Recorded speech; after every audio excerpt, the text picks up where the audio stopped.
Tantor Audio, a division of Recorded Books, presents Fire in Her Dreams by Ruby Dixon. Narrated by Jillian Macie and Jeremy York. Jenny's dreams have turned to nightmares. Every night, her thoughts are filled with evil. Something is reaching out, and she's not so sure she wants to reach back. That is, until someone new appears in her dreams. Someone who protects her, comforts her, and thinks of Jenny as his mate. Imaginary friends aren't real, but Jenny likes to pretend anyway. Then, one day, one of the mindless dragons guarding the fort awakens, and Jenny realizes that the friend from her dreams isn't a figment of her imagination. He's a dragon, and he's looking to claim his female. 1. Jenny. The crappiest thing about my nightmares is that they're not even sexy nightmares. I open my eyes and stare up at the top bunk, where Manda's still asleep, her head hanging over the side. Quietly, I creep out of bed. I pad toward the metal-covered window and slide my fingernail between the screws bolting it to the wall and the metal, looking for signs of daylight. There's nothing, which means it's before dawn. Very unlike me. It's just lately the nightmares have been too much. Normally, I'm the last one out of bed, but for the last few days, I'm the first one up and about in the panty program. It sucks. I fight back a yawn, looking longingly at my bed. As beds go, it's a rather nice one. Sure, it's small and cramped and hard, but I have a pillow and blankets, and in the after, that's downright luxurious. Plus, I don't have to share it with anyone. There's 4 people to a room in the barracks, but in this program they're all women, and it's almost like camp. I miss Dad, but he'd have been thrilled that I'm this safe here, so I really can't complain. I head across the hall quietly, rubbing my eyes and yawning. It's so early, at least I get the bathrooms to myself. I do my business and wash my hands, then surreptitiously wash my face. Ever since I got to Fort Dallas, the washing's been the biggest problem. When I was out in the scavenge lands with Dad, we'd always stop somewhere that we could wash up, even if it was just a river or a broken building with working toilets. In Fort Dallas, there's so many people that fresh water's at a premium. We're allowed luxuries here in the panty program, but we're also only allowed to wash on Saturdays. If anyone knew I'd just washed my face, I might get in trouble.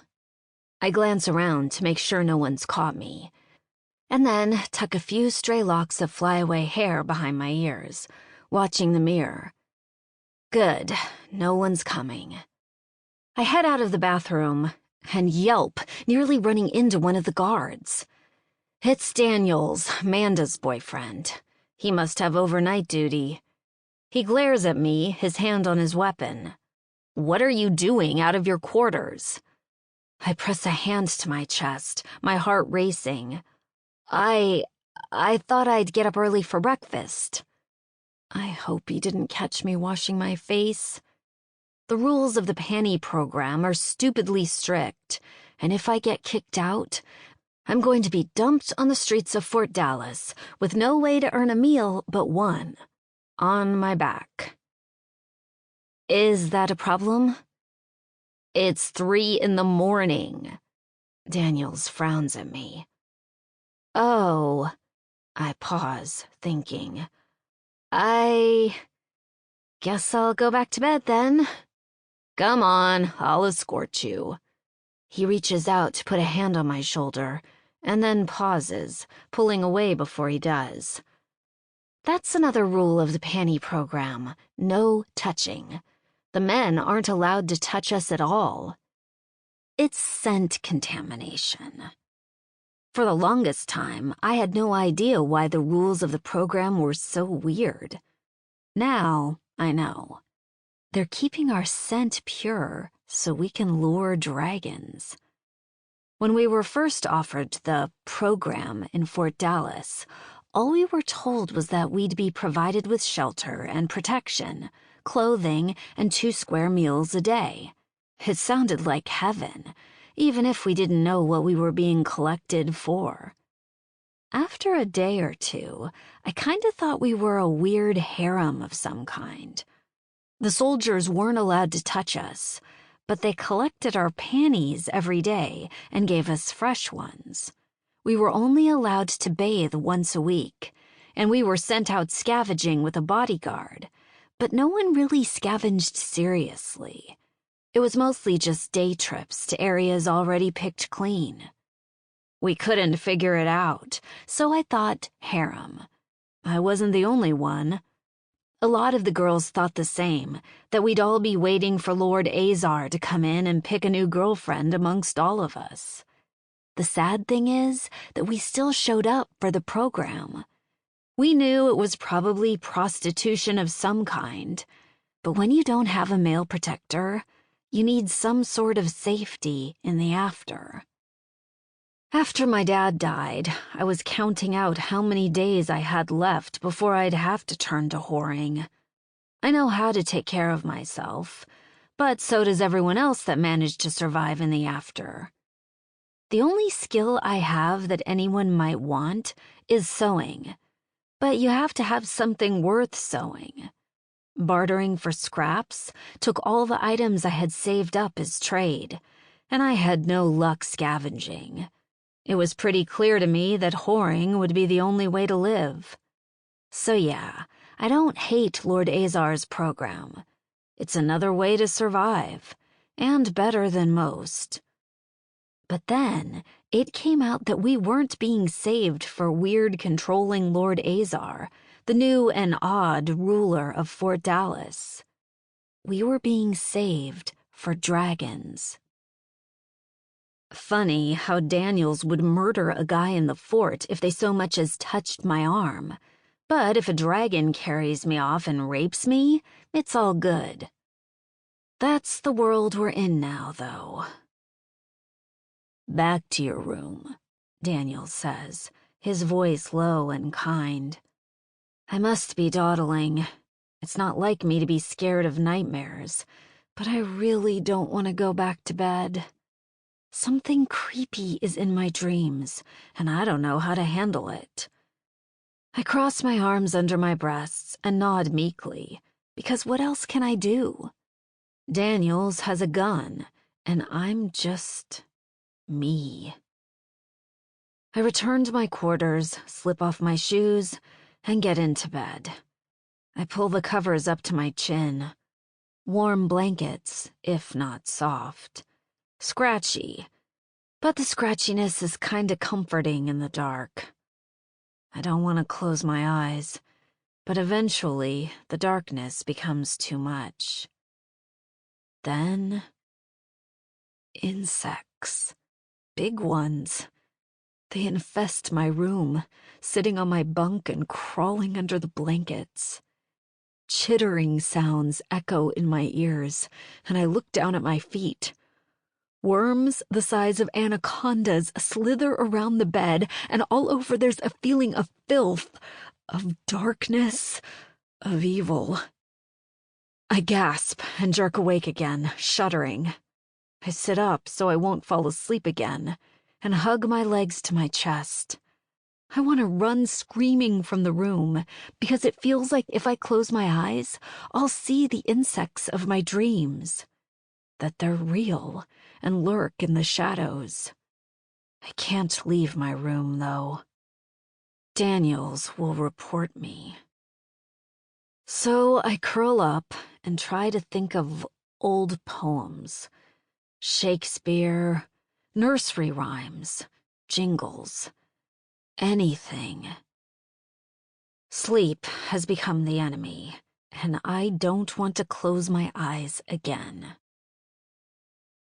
"You look tired," Manda tells me over breakfast. She holds her tray out, her eyes bright, and beams as the cook puts a heaping slab of cornbread onto the plate. She's given a plastic packet of strawberry jam, too, and makes an excited noise at the sight.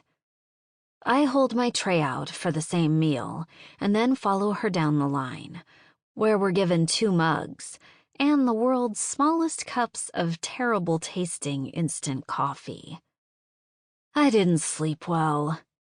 That's not like you, Manda teases. You can sleep through a dragon attack. I just give her a faint smile, and we take our normal seats in the cafeteria. My butt's cold on the bench, as the shifts we wear are little more than potato sacks with a neck hole. And the one I have today doesn't go far beyond my panties. It sucks when you get the short shift, out of the laundry, but it beats nothing. It's also going to make it freaking difficult to stash away my breakfast.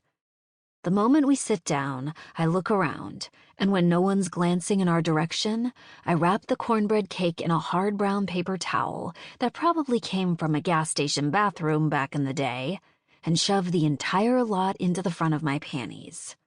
Hygiene was another thing that went out the door with the after. Here, Manda says, pushing her packet of jam toward me. You can have mine, too. I shake my head.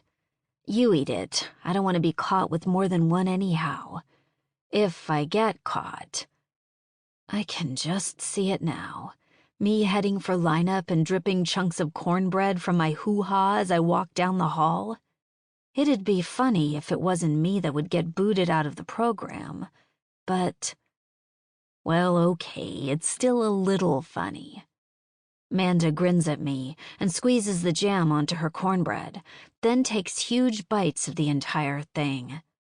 I lick my finger and use it to pick up the crumbs on my tray, ignoring the growling of my stomach. I miss the foods from before. I remember grocery stores with an aisle for all the different kinds of cereal alone.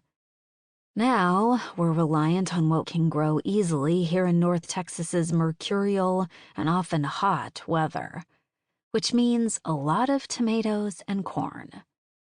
You learn to like things you'd have turned your nose up at in the past, and my mouth waters as Manda savors her cornbread and jam. I sip my black coffee instead. It's a treat. I don't know how they found it, but I'm absolutely grateful. So, who's the cornbread for this week? Manda asks in a whispered voice. One of the guards looks over, and I pretend to wipe my mouth free of crumbs. Bethany and her kid, I murmur. Exchange for scraps. Except, Bethany doesn't really have very many scraps anymore, and I'm so hungry some days that I feel faint. But I know Bethany and Michael are hungrier, so I keep saving half of my food rations for them. Is that why you can't sleep? You're worried over them? Manda looks sympathetic. I shrug. Maybe. I'm having bad dreams. Maybe they're stress-related. I bet your period is coming, Manda points out. I always get weird dreams right before mine. I nod, toying with my fork on my empty tray. I don't mention that I haven't had my period in well over 6 months. It's never been regular, but I'm sure giving away my food isn't helping. Ever since Dad died, everything's been a little off, and my period, and whether or not it shows up, is the least of my problems. Before Manda can say anything else, one of the guards comes up to our table. He has 2 new women with him, both of them skinny and dirty and tired-looking. I recognize one from the local whorehouse, Dina. The other looks like she's barely 14. New recruits, the guard says to us. These 2 will be bunking with you ladies. Oh. Manda straightens, shooting me a look of surprise. I wear a tight smile of welcome. I shouldn't be surprised the bunks in our room are being filled. Christy got moved out of the program a while back, and Rachel made it a dragon and was given swanky quarters elsewhere in the fort. I just didn't realize we were still recruiting for the program. I glance around at the cafeteria. Now that I look, there seems to be new women every day, and more than there were in the past. Are we recruiting? More women for the dragons? The thought makes me uneasy. "I'm Manda," my friend says brightly, getting to her feet. "Let me show you guys where to get breakfast." I jump to my feet, fighting the urge to put a hand to my abdomen to secure the cornbread I've stashed. "I'll make sure we have extra blankets in the room." As Manda shows them around the cafeteria, I make my way out, explaining the same to the guards and tugging on my too-short shift dress as I go. I have a little time to dump my purloined breakfast under my pillow and then return to line up for the day's orders. I make it back just in time, sliding into place with Manda and Dina and the other girl. The women line up in front of the guards, and a man with a clipboard comes out, just as he always does. Life in the fort is nothing if not regimented, and it's even more so now that Lord Azar is in charge. He goes down his checklist, calling out names and assignments. "North Quadrant scavenging," the guard calls out in a bored voice. "Jan with Baxter, Toya with Carson, Adrian with Rodriguez. South Quadrant scavenging. Dina with Holland, Jenny with Hightower, Casey with Sutton. West Quadrant scavenging." Dina gives Manda a worried look. "It's okay," Manda says, speaking in a low voice. "I'll talk with Daniels, let him know that you guys need a bit of time to settle in." I want to point out that she can't guarantee that she can talk to Daniels, but in the next moment, Manda's name is called out, and she's with Daniels. Her smile of pleasure tells me that she knew this would happen. Maybe Manda's been pulling strings on the side, and I've been too wrapped up in my own worries to notice. Good for her. I know she's in love with him. Once we're dismissed, I give my dress another tug and wait. A moment later, Hightower comes to my side. "Ready to go out?" I shrug.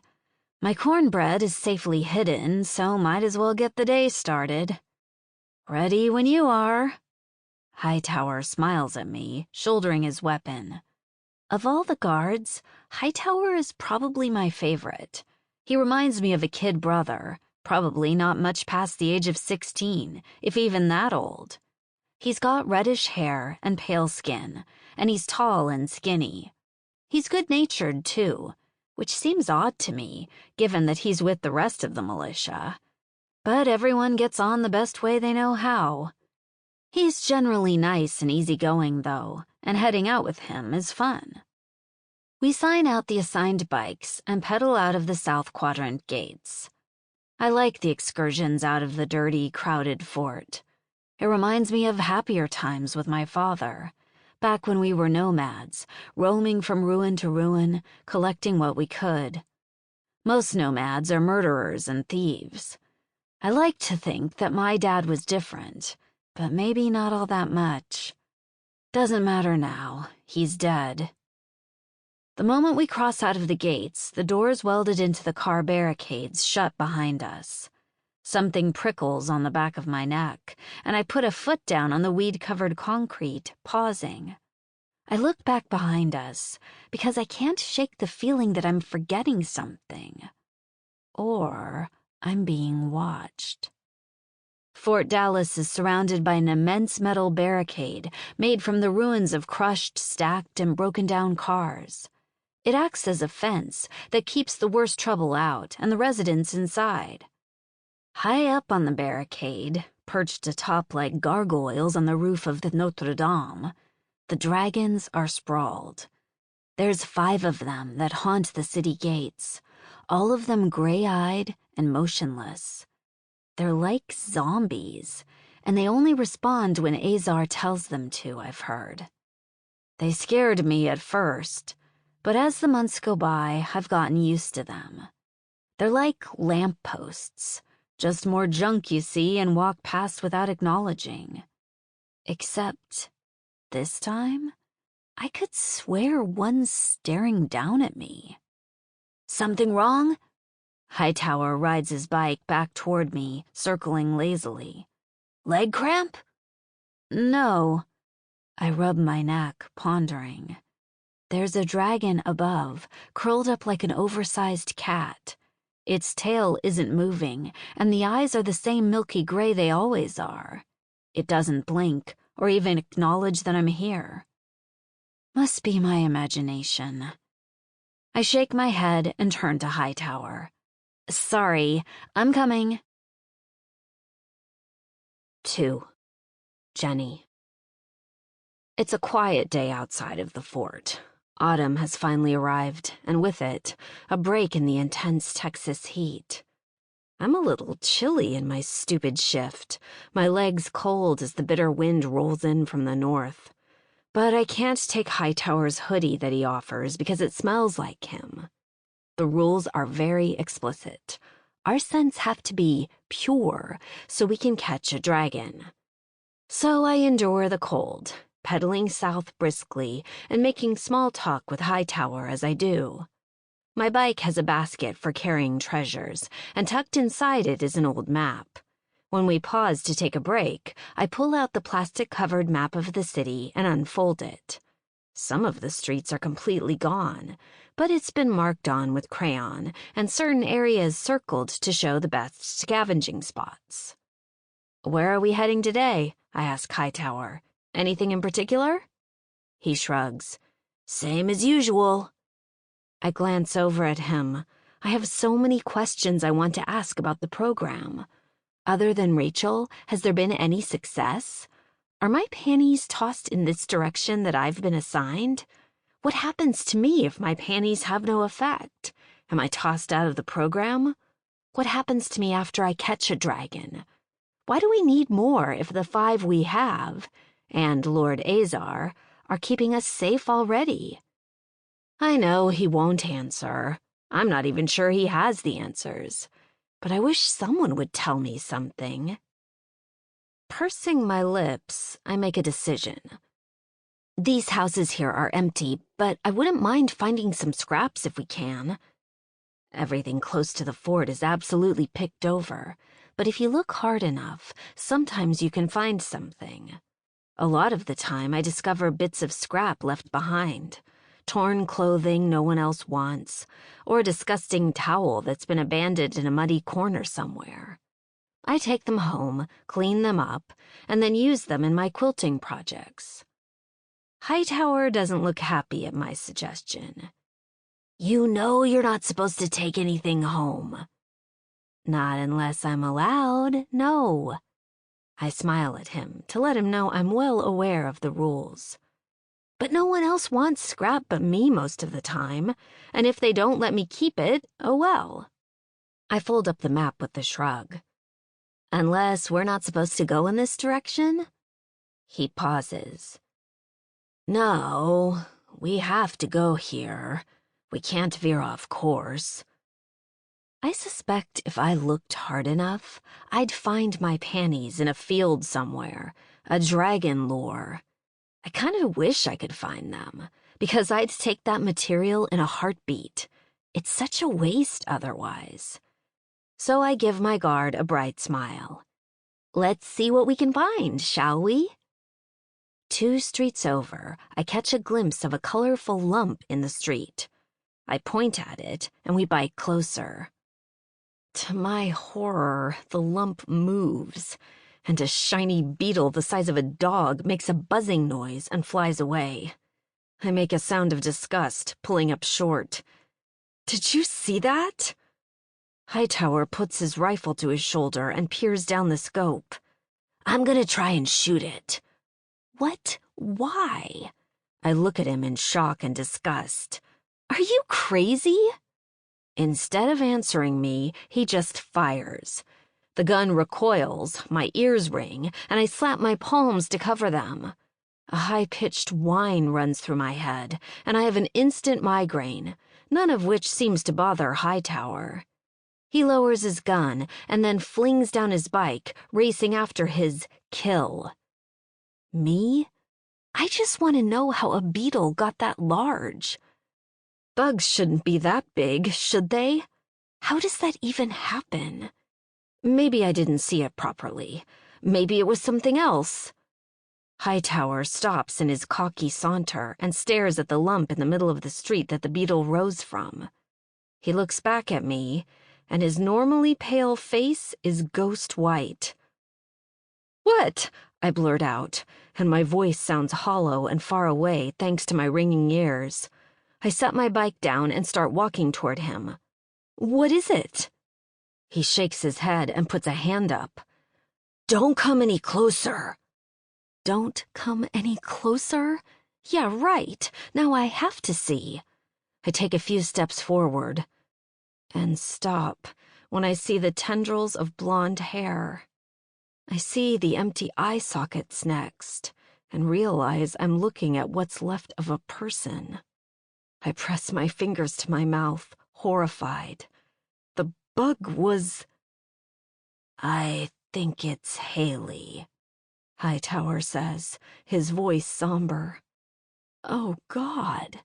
Haley was in the panty program, but the moment she found out we were being served up to dragons, she panicked and left. I'd heard that she went back to whoring in the fort, but maybe she decided to take her chances outside. I fight back the sickness creeping up in my throat. Do you think it was nomads that caught her, or something else? It wasn't a dragon, if that's what you're asking. He glances around, grimacing. How do you know? A dragon would have kept her, or ate her whole. He wouldn't have left her carcass behind. He nudges at the lump with his boot and then glances over at me. You want her clothes? What? No. You said you wanted scrap. Not hers. Not like this. I hug my arms to my chest. I want to go back, please. I'm done with scavenging today. We haven't even made it to the area we've decided to pick through, but I don't care. I'm cold and miserable, and I stare at the dead carcass of a woman I knew not too long ago. Haley was excited to be in the panty program. She wanted to be one of Lord Azar's harem.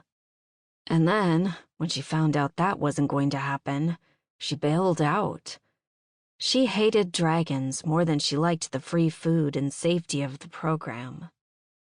Is this what's going to happen to me if I can't manage to snare a dragon? I feel helpless. I don't even know how to get one of the monsters to look in my direction. I don't even know if I want them to. I feel like I'm trapped between two terrible choices.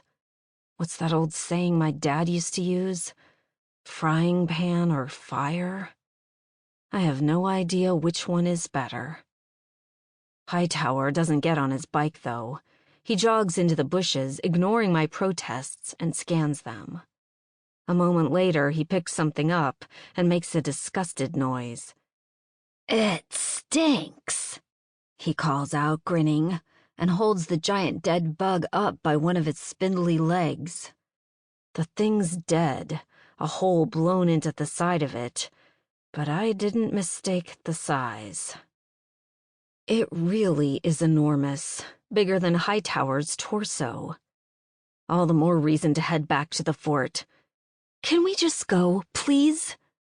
I'm taking this back to show the boys, he says, looking around for something to drag it on. He finds a rotten bit of cardboard and tosses the thing onto it. The dead bug makes a wet sound as it lands, and then Hightower hauls the entire thing in my direction. I had no idea this shit got so big. Me either, I murmur. I mean, our world has been taken over by dragons, so I'm willing to believe a lot of stuff at this point. Golden retriever-sized bugs? Sure, it's a lot less crazy than fire-breathing dragons. As he straps the dead, smelly thing onto the back of his bike, I can't help but think about my dream. I had supersized bugs in those, too. Sample complete. Ready to continue?